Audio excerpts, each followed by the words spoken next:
What's up, everybody? Welcome to Podcast Now Plus. I'm Alex, and in this video, we got to talk about what's going on with Take-Two. This is actually kind of breaking news. Glad I didn't record a video for this channel yet. And this one does make me very mad. Now, look, a lot of these job layoffs, well, you know what? Sometimes, and we've said this before, right? Like, okay, if a studio's making bad game after bad game and there's poor management or whatever it ends up being, eventually changes do have to be made. So some of these layoffs that have happened over the last few years, if you're cutting people that are flat out just not performing up to standards, or they're just not good, or they're actively hurting your games just are not working, you do have to make moves. I get that. But this one in particular, and there has been others as well, where it just seems unnecessary.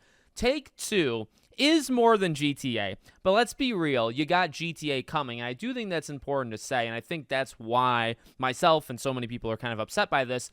So by the numbers, they're laying off roughly 550 to 600 people. Good amount of people. They're also canceling games. Now, as of right now, and the breaking news that came out from Bloomberg, they don't say anything. It's actually a relatively short article, and it just says kind of the basic idea of what's going on. They're laying off 5% of their workforce. They're canceling games in development. It's going to get them upwards of like $200 million back from whatever taxes or, however they file these things. So they're basically going to be making money from eliminating people's jobs, and which is, I guess, obvious, right? You're making money because you don't have to pay so many people, and you're also making money because you get to kind of write off some games, okay? I am worried about like BioShock. I tweeted that as soon as this news took place because it's like, BioShock's been in the works for 5 years, and that studio is in development hell if I've ever seen it. And while I do think the game will come out, it's still going to be years, and, is that a game? It could be. Like, honestly, right now, my gut tells me no, and the game would be okay. To be honest with you, we really don't know because they didn't say anything. There's now, maybe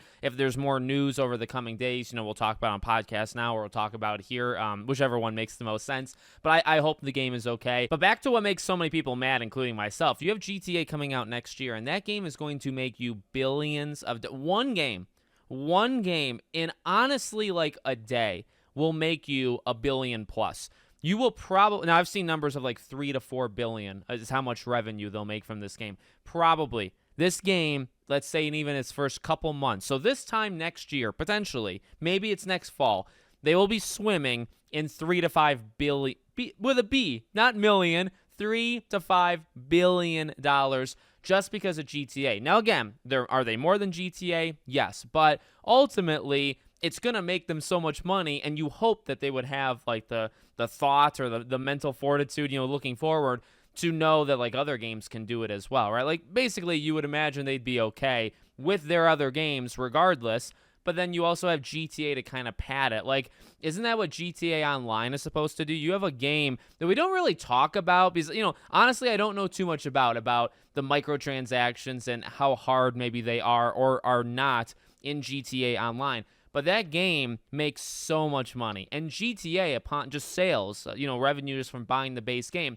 makes so much money, and GTA 6 is just about to do it. So look, again, if you're firing people because they are terrible at their jobs and like that, there could be different reasons, but it really seems like, especially the way Bloomberg words it, which, they could have an agenda. I'd absolutely be willing to say that. It is Bloomberg, right? But the way they word it is like they're just looking for some extra revenue. Like GTA is not out yet. It's not out this year. They want some money. They can get 100, 200, plus $1 million if you just fire some people and cancel a couple games. You can make that money in a second. And that's the, So, I don't know. It's just the scumminess of the gaming industry. And unlike some where you can maybe rationalize a little bit more, again, some of them are, hey, management makes a lot of bad decisions and the average Joe's pay. Like that happens a lot. You know what I mean?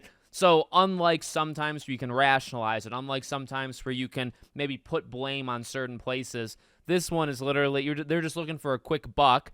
And then next year, they're going to make more money than anybody, and even any studio, any publisher. They would dream about this kind of day that they're about to have next year. They would dream. You would sell your firstborn for something like that. These companies would, not me, but maybe they would. You would do that. They're going to do it next year, and they're doing this right now. And the saddest thing about that is they could care less. Good look, bad look, doesn't matter. GTA's coming out, and they know it's going to sell a bazillion copies. And honestly, hypocrite Alex over here, I'm going to be buying, you know what I mean? Like, we're all going to buy GTA 6. You'll probably buy it at some point in your life, you know what I mean? So, I don't know. I mean, we can keep talking in circles. It sucks, and I wish those people the best. I mean, they have some really good teams. They have some really good studios, and I would imagine some very talented people. So, you know, it's close to 600 people, I imagine, are losing their jobs. It's a lot. I highly doubt all of them would actually find employment, considering there's tens of thousands of people looking for employment over the last, like, year and a half, 2 years. I highly doubt everybody bounces back, but of course you hope that some do. So let me know what you guys think in the comments. Make sure, as always, you're subscribed to the channel, bell icon turned on. I hope to see you all on the next one.